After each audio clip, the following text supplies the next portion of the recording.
शांताकारं भुजगशयनं पद्मनाभं सुरेशं विश्वाधारं गगनसदृशं मेघवर्णं शुभांगं लक्ष्मीकान्तं कमलनयनं योगिविरधानगम्यं वंदे विष्णुं भवभयहरं सर्वलोकैकनाथं। जय श्री हरि विष्णु, जय श्री राधे कृष्ण। आप सभी का आपके अपने YouTube channel BK Mishra present में बहुत बहुत स्वागत है। आइए आज आप सब सुनेंगे आषाढ़ मास शुक्ल पक्ष की देवशयनी एकादशी व्रत की कथा। आषाढ़ मास शुक्ल पक्ष की एकादशी को इसे देवशयनी एकादशी, विष्णु शयनी एकादशी, हरि शयनी एकादशी और पद्मा एकादशी के नाम से जाना जाता है।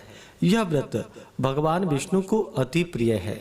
देवशयनी एकादशी के दिन से, जो कि भगवान विष्णु योग निद्रा में चले जाते हैं 4 महीनों के लिए, और फिर कार्तिक मास की शुक्ल पक्ष की देव उठनी एकादशी के दिन योग निद्रा से जागते हैं। कहा जाता है कि भगवान इस दौरान 4 महीनों के लिए पाताल लोक में राजा बलि के पास निवास करते हैं। आप सभी भक्तों को देवशयनी एकादशी, पद्मा एकादशी व्रत की ढेर सारी शुभकामनाएं। आप सभी के जीवन में लक्ष्मी नारायण की कृपा से आप सभी को सभी प्रकार के सुख और समृद्धि की प्राप्ति हो। लक्ष्मी नारायण आप सभी भक्तों के इच्छाओं को पूर्ण करे। जो भी भक्त सच्ची श्रद्धा के साथ, नियम और निष्ठा के साथ देवशयनी एकादशी, पद्मा एकादशी का व्रत धारण करते हैं, तो इस व्रत के प्रभाव से सभी प्रकार के पापों का नाश होता है तथा सभी प्रकार के कष्ट दूर हो जाते हैं, सांसारिक सुखों की प्राप्ति होती है और अंत समय में भगवान विष्णु के धाम की प्राप्ति होती है। तो आइए सुनते हैं देवशयनी एकादशी, पद्मा एकादशी व्रत की कथा। अगर आप एकादशी व्रत के उपलक्ष्य में ब्राह्मण दक्षिणा, अन्नदान, वस्त्रदान आदि के लिए देना चाहते हो, तो आप अपनी श्रद्धा और सामर्थ्य के अनुसार हमें डिस्क्रिप्शन में जाकर के वहां से गूगल पे, फोन पे या अकाउंट नंबर के माध्यम से आप अपने श्रद्धा और सामर्थ्य के अनुसार हमें ब्राह्मण दक्षिणा प्रदान कर सकते हैं। तो आइए सुनते हैं देवशयनी एकादशी, पद्मा एकादशी व्रत की कथा। तो बोलिए प्रेम से भगवान विष्णु की जय, माता लक्ष्मी की जय, एकादशी माता की जय, भगवान श्री कृष्ण की जय, सर्वदेवी देवता की जय। आषाढ़ मास की शुक्ल पक्ष की एकादशी। इस एकादशी का नाम विष्णु शयनी है। इसी दिन विष्णु जी का व्रत एवं चातुर्य मास व्रत प्रारंभ करना विष्णु पुराण से प्रकट होता है। भगवान श्री कृष्ण ने कहा युधिष्ठिर से कि हे राजन, इसको विष्णु शयनी कहते हैं और विष्णु भगवान को प्रसन्न करने के लिए इसी दिन विष्णु शयनी का व्रत किया जाता है। मोक्ष की इच्छा करने वालों को इसी दिन से चातुर्य मास व्रत प्रारंभ करना चाहिए। युधिष्ठिर ने कहा कि हे केशव, किस प्रकार शयन व्रत करना चाहिए और चातुर्य मास व्रत कैसे किया जाता है, कृपा करके विधि भी बतलाइए। भगवान श्री कृष्ण जी ने कहा कि हे राजन, अब गोविंद शयन व्रत को सुनो तथा चातुर्य मास में जो भी व्रत किए जाते हैं उसको भी मैं कहता हूँ। जब कर्क राशि के सूर्य हो, आषाढ़ मास के शुक्ल पक्ष में भगवान विष्णु को शयन कराना उत्तम और तुला राशि के सूर्य होने पर उन्हें जगाना चाहिए। आषाढ़ मास के शुक्ल पक्ष की एकादशी का व्रत करके चातुर्य मास व्रत का नियम पालन करना चाहिए।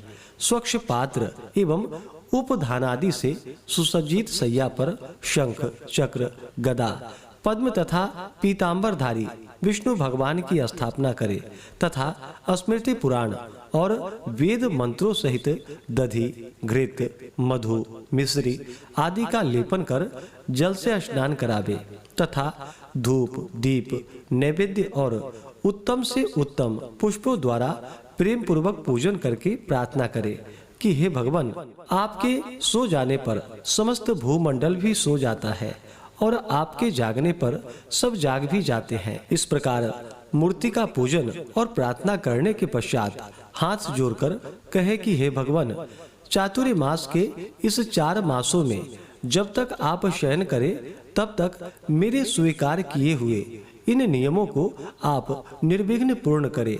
इस प्रकार शुद्ध चित्त एवं विनीत भावों द्वारा प्रार्थना करके विष्णु भक्त मनुष्य अथवा स्त्री दंत धावन पूर्वक इन नियमों को करे। विष्णु के व्रतारंभ के 5 ही काल कहे हैं। एकादशी, द्वादशी, पूर्णिमा, अष्टमी या कर्क की संक्रांति को पूर्वोक्त प्रकार से व्रत का आरंभ करे और कार्तिक मास के कृष्ण पक्ष की द्वादशी को समाप्त करे। शुद्ध या अशुद्ध स्त्री या पुरुष इस व्रत के प्रभाव से सभी घोर पापों से मुक्त हो जाते हैं। जो प्रति वर्ष ही इस व्रत को करते हैं वे सूर्य के सदृश प्रकाशित रथ द्वारा विष्णु लोक में गमन करते हैं। अब उनका भिन्न भिन्न रूप सुनो।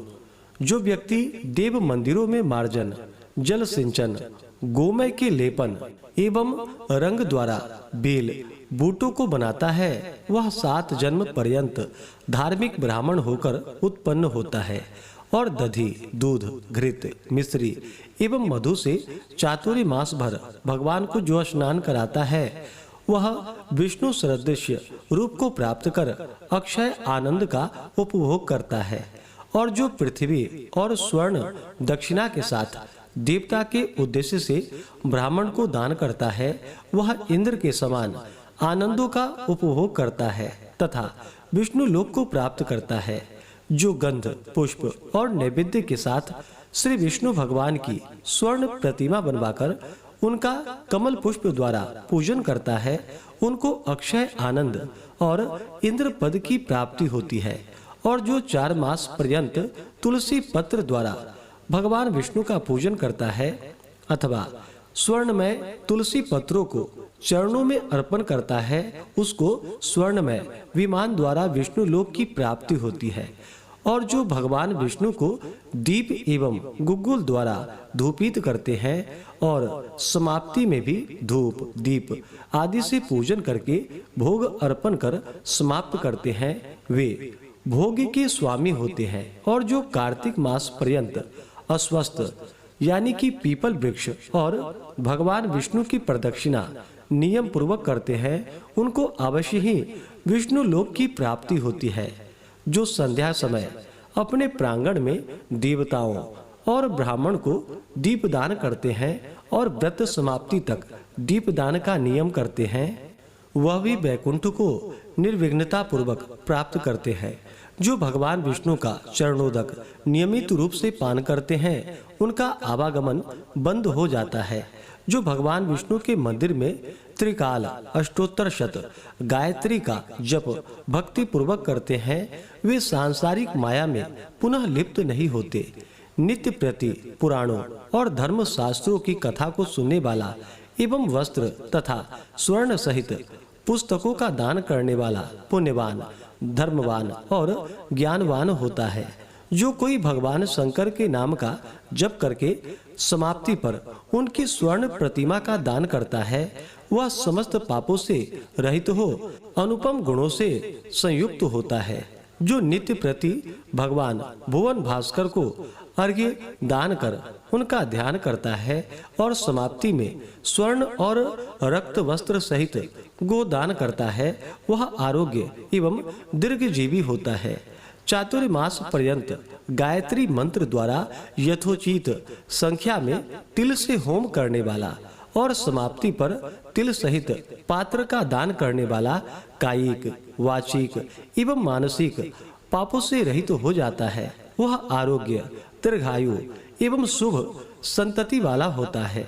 चातुर्य मास पर्यंत अन्न का हवन करने वाला एवं घी, कुंभ, वस्त्र और सोने का दान करने वाला आरोग्यता, तेज और ऐश्वर्य का लाभ करता है तथा शत्रुओं पर जय लाभ करता है। अस्वस्थ वृक्ष की सेवा करने वाला और अंत में स्वर्ण सहित वस्त्र दान करने वाला अपने महान पापों को भस्म कर देता है। विष्णु प्रिय तुलसी को धारण करने वाला और ब्राह्मणों को भोजन कराने वाला विष्णु लोक को प्राप्त करता है। भगवान विष्णु को शयन करा के जो नित्य प्रति उन पर भस्म एवं दुर्वा दल को चढ़ाता है और व्रत के अंत में सोने की दुर्वा बनवाकर दान करता है और नम्रता पूर्वक इस प्रकार स्तुति करता है कि हे दुर्वे, जिस प्रकार तुम संसार में प्रसारित एवं हरित एवं पल्लवित हो, उसी प्रकार मुझे भी अजर अमर और यशस्वी संतान दो। ऐसा करने से उसके समस्त पाप नष्ट हो जाते हैं और महान सुखों को भोगने वाला होता है। भगवान शंकर एवं विष्णु के सम्मुख कीर्तन करने वाला अपने पापों को नष्ट कर देता है। चातुर्मास व्रत करने वाले को सोने का घंटा दान करना चाहिए। दान देकर इस प्रकार स्तुति करे कि हे जड़ता संहारी अच्युत, मुझसे ज्ञान या अज्ञान में जो भी जड़ता दोष आ गया है उसे आप नाश कीजिए, इससे जड़ता नष्ट हो जाती है। चातुर्मास का व्रत करने वाला जो ब्राह्मण को मेरा स्वरूप जानकर उनका चरणोदक पान करते हैं, उनकी आयु कीर्ति लक्ष्मी बढ़ती है। व्रत की समाप्ति पर 2 गोदान करना चाहिए। अगर गोदान न हो सके तो जोड़ा वस्त्र दान करना चाहिए। सर्व देवताओं के स्वरूप ब्राह्मणों को नित्य नमस्कार करने वाला समस्त पापों से रहित हो जाता है। अलंकारों से संयुक्त सवस्सा गोदान देने वाला सार्वभौम दीर्घजीवी और यशस्वी राजा होता है। ब्राह्मण भोजन कराने वाले की आयु की वृद्धि होती है। जो सूर्य एवं गणेश को चातुर्मास पर्यंत नित्य प्रति नमस्कार करता है उसे समस्त काम काजों की सिद्धि के निमित्त गणेश एवं सूर्य की स्वर्ण प्रतिमा दान करनी चाहिए। भगवान सदाशिव को प्रसन्न करने के लिए रूपा एवं तांबा दान तथा जोड़ा वस्त्र दान करने वाले को पुत्र सुख की प्राप्ति होती है। व्रत की समाप्ति पर मधुपूर्ण तांबे का पात्र एवं गुड़ का दान करना चाहिए। भगवान के सोने के समय में जोड़ा वस्त्र, तिल, गुड़ और स्वर्ण का दान करने वाले महान पुण्य के भागी होते हैं। समाप्ति पर यथाशक्ति दान करने वाला वस्त्र एवं शैया का दान करने वाला अक्षय फल को पाता है और कुबेर के समान धनी होता है। भगवान श्री कृष्ण ने कहा कि हे राजन, राज्यार्थी राज्य एवं पुत्रार्थी पुत्र को और निष्काम मोक्ष को पाता है। चातुर्य मास में ब्राह्मण को शाक, फल एवं मूल भोजन देने वाला और समाप्ति में यथाशक्ति दान दक्षिणा देने वाला राज्य का भागी होता है। विष्णु शयनी में सूर्य के निमित्त शोठ, मिर्च और पीपर, कपास वस्त्र दान करने वाला और व्रत की समाप्ति पर सोने की बनी हुई सोंठ, मिर्च और पीपर का सवस्त्र दान करने वाला 100 वर्ष पर्यंत जीता है और उसके सभी मनोरथ पूर्ण होते हैं और वह अंत में स्वर्ग लोक को जाता है। जो बुद्धिमान एवं कर्मकांडी ब्राह्मण को मोती का दान करता है वह कीर्तिमान होता है। जो तांबूल का दान करके तांबूल का खाना त्याग देता है और समाप्ति में दक्षिणा के सहित रक्त वस्त्र का दान करता है, उसको तांबूल दान के द्वारा इस लोक में गंधर्वत्व की प्राप्ति और परलोक में स्वर्ग की प्राप्ति होती है। वह ब्रह्मा, विष्णु एवं शिव रूप है। अस्तु, इसके दान करने से देवताओं द्वारा प्रचुर संपत्ति प्राप्त होती है। चातुर्य मास में जो स्त्री पुरुष नित्य प्रति गौरी एवं लक्ष्मी को प्रसन्न करने के लिए हरिद्रा दान करते हैं और व्रत की समाप्ति पर रजत पूर्ण हरिद्रा दान करते हैं, वह स्त्री पुरुष परस्पर एक दूसरे के आश्रय में आनंद पूर्वक जीवन यापन करते हैं तथा साथ ही साथ सौभाग्य एवं अक्षय धन धान्य के साथ सुख भोग कर स्वर्गगामी होते हैं। चातुर्य मास में षटरस से युक्त 52 प्रकार के दिव्य व्यंजन प्रेम पूर्वक ब्राह्मणों को भोजन करवाकर शक्ति के अनुसार दान करना चाहिए। यदि नित्य प्रति दान करने में असमर्थ हो तो अष्टमी, अमावस्या, पूर्णिमा एवं प्रति रविवार को या प्रति शुक्रवार को दान करे और व्रत समाप्ति पर भूदान करे, यानी कि भूमि का दान करे। यदि भूदान करना शक्ति से बाहर हो तो स्वर्ण से युक्त गोदान करे।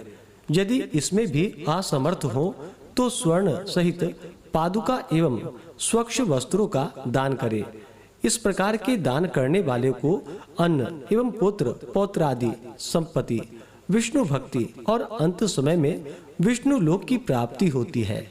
सवस्सा अर्थात दूध देती हुई गौ, आभूषण एवं दक्षिणा सहित दान करने वाले को उत्तम एवं शुद्ध बुद्धि की उत्पत्ति होती है। जो व्यक्ति चातुर्य मास भर चांद्रायन व्रत करते हुए अन्न का भोजन नहीं करते हैं और भिक्षावृत्ति धारण करके जीवन निर्वाह करते हैं, उनको दिव्य शरीर द्वारा शिवलोक की प्राप्ति एवं वेद पारंगता प्राप्त होती है तथा उनका आवागमन निवृत्त हो जाता है। इस प्रकार व्रत एवं नियम अनुसार पूजन करने वाले से भगवान विष्णु अत्यंत ही प्रसन्न होते हैं और जागरण तथा शयन करने वाले, दिन को व्रत रखने वाले को गरुड़ द्वारा भगवत गति प्राप्त होती है। फिर युधिष्ठिर के कहने पर भगवान श्री कृष्ण ने कहा कि हे युधिष्ठिर, इसके विषय में मैं भी एक आख्यान आपको सुनाता हूँ जो कि बड़ा ही प्रसिद्ध है, जिसको नारद जी ने अपने पिता ब्रह्मा जी ने कहा कि हे पुत्र, तुमने उचित प्रश्न किया है, क्योंकि एकादशी से उत्तम कोई दूसरा व्रत नहीं है।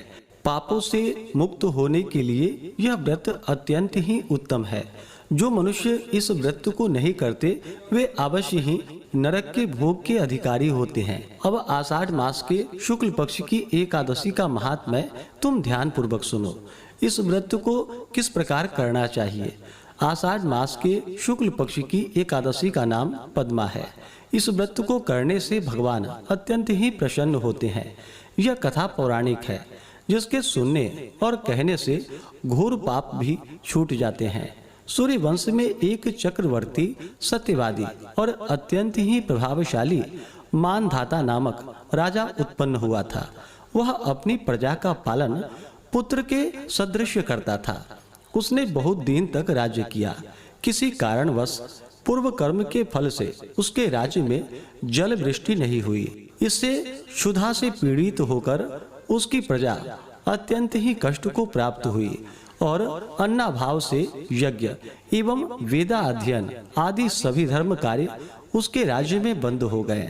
कुछ काल के उपरांत क्षुधा से व्याकुल प्रजा आपस में सम्मति करके राजा के पास गए और हाथ जोड़कर अत्यंत ही नम्रता के साथ उसने कहा कि हे महाराज, सभी सृष्टि का मूल कारण वर्षा के न होने से आपकी सारी प्रजा क्षुधा से व्याकुल होकर तड़प रही है।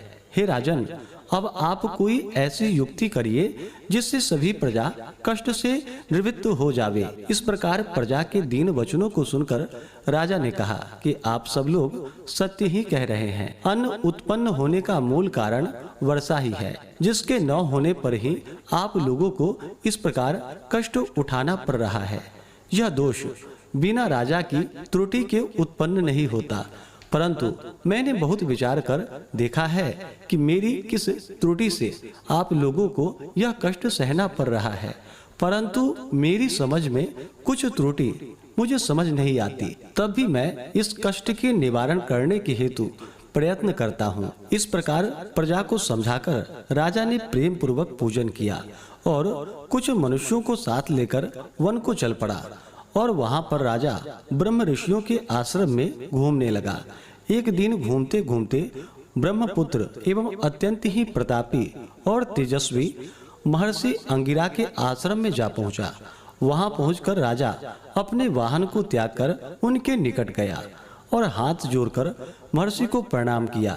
महर्षि ने राजा को स्वस्ति वाचन पूर्वक आशीर्वाद देकर उनका कुशल मंगल ज्ञात किया और आने का कारण पूछा। तब राजा ने कुशल मंगल कहने के पश्चात अपने आने का कारण कहा कि हे महाराज, मैं धर्म पूर्वक सुचारू रूप से अपनी प्रजा का पालन पुत्रवत करता था, परंतु नहीं मालूम मेरे पूर्व कर्म के किस पाप के कारण मेरे राज्य में 3 वर्ष से बराबर वर्षा नहीं हो रही है, जिससे मेरी प्रजा अत्यंत ही कष्ट को भोग रही है। यही पूछने के निमित्त और अपनी प्रजा को कष्ट से छुड़ाने के लिए आपके पास आया हूँ। राजा की इस कष्टपूर्ण बात को सुनकर महर्षि ने कहा कि हे राजन, यह युग सर्व युगों में श्रेष्ठ है, कारण कि इस युग में धर्म 4 पदों में वर्तमान है। इसमें तपस्या आदि धर्म कार्य ब्राह्मण ही कर सकते हैं, अन्य जाति नहीं कर सकती। इस समय तुम्हारे राज्य में एक शूद्र घोर तपस्या में कटिबद्ध है। इसी दोष के कारण तुम्हारे राज्य में वर्षा नहीं हो रही है। अतः अपने राज्य और अपनी प्रजा के कल्याण के लिए उस शूद्र तपस्वी का तुम्हें वध करना होगा। राजा ने कहा कि हे मुनि जी, इस निरपराध शूद्र तपस्वी को मैं मारने में असमर्थ हूँ, मैं उसे नहीं मार सकता। अस्तु आप और कोई दूसरी युक्ति बतलाइए जिससे मेरे राज्य का कष्ट मिट जावे। तब मुनि ने कहा, अगर यह बात है तो तुम आषाढ़ मास के शुक्ल पक्ष की पद्मा नामक एकादशी का व्रत करो। यह व्रत अत्यंत ही महात्म्यशाली है और इसके करने से तुम्हारे राज्य का सब कष्ट दूर हो जाएगा। इस व्रत को तुम अपनी सब प्रजा के साथ प्रेम पूर्वक करो।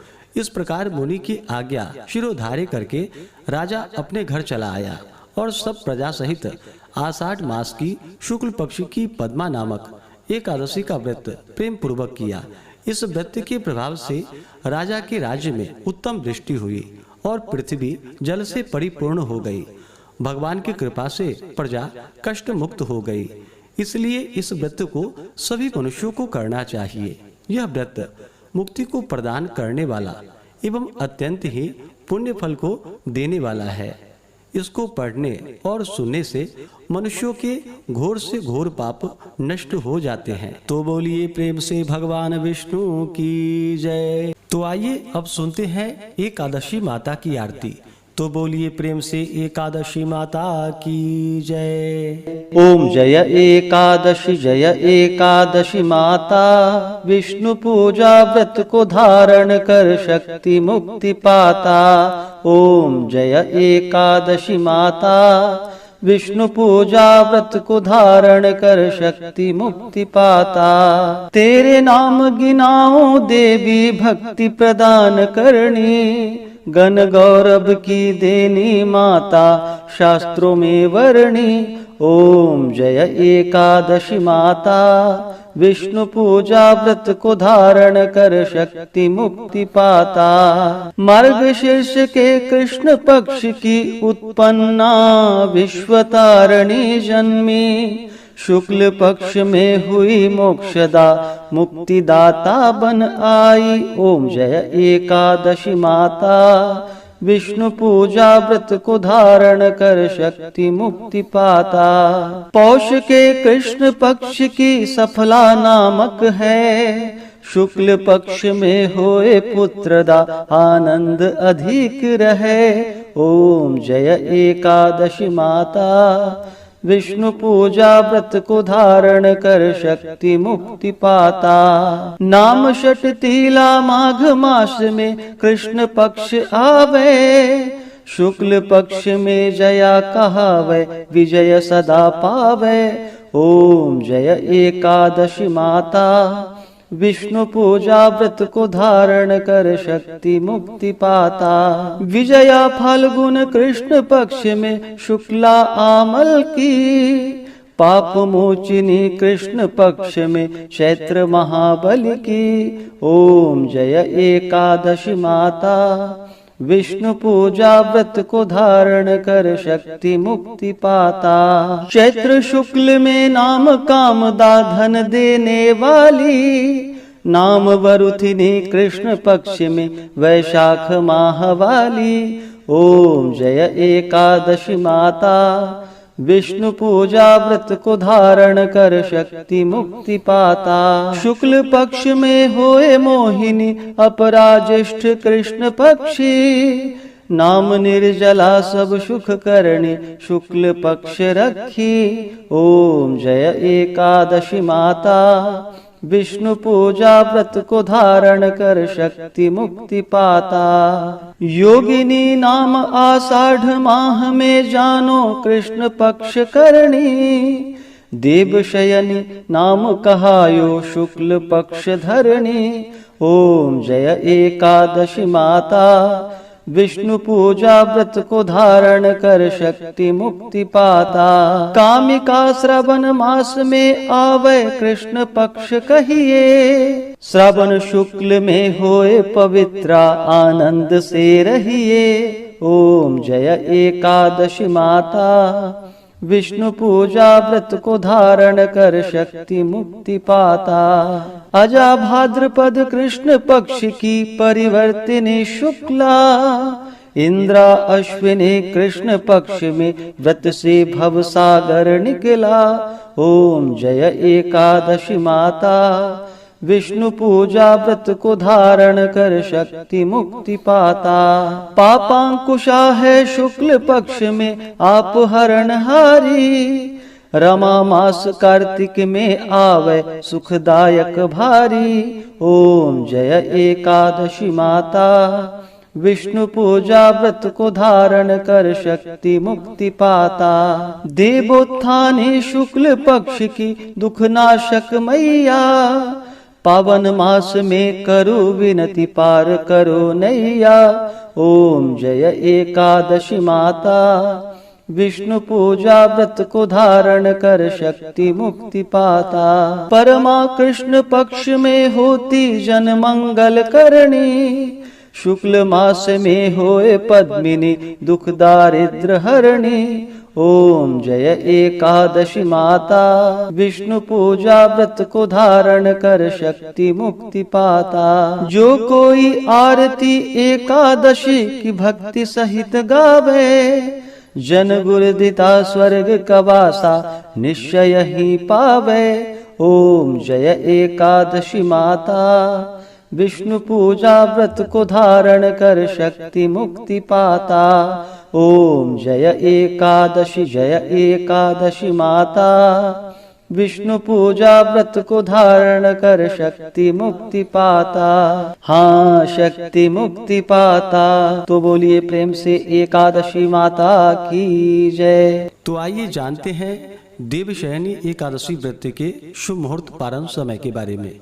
एकादशी तिथि प्रारंभ समय 16 जुलाई 2024 दिन मंगलवार रात्रि 8:35 और एकादशी तिथि की जो समाप्ति है वह 17 जुलाई 2024 दिन बुधवार रात्रि 9:04 पे सूर्योदय व्यापनी के अनुसार, जो कि इस बार 17 जुलाई 2024 दिन बुधवार को सभी भक्तजन व्रत को धारण करेंगे। व्रत का पारण 18 जुलाई को किया जाएगा। एकादशी व्रत का पारण जो कि हरिवासर समाप्त होने के बाद करनी चाहिए। हरिवासर का समय द्वादशी तिथि का पहला चौथाई हिस्सा हरिवासर का होता है।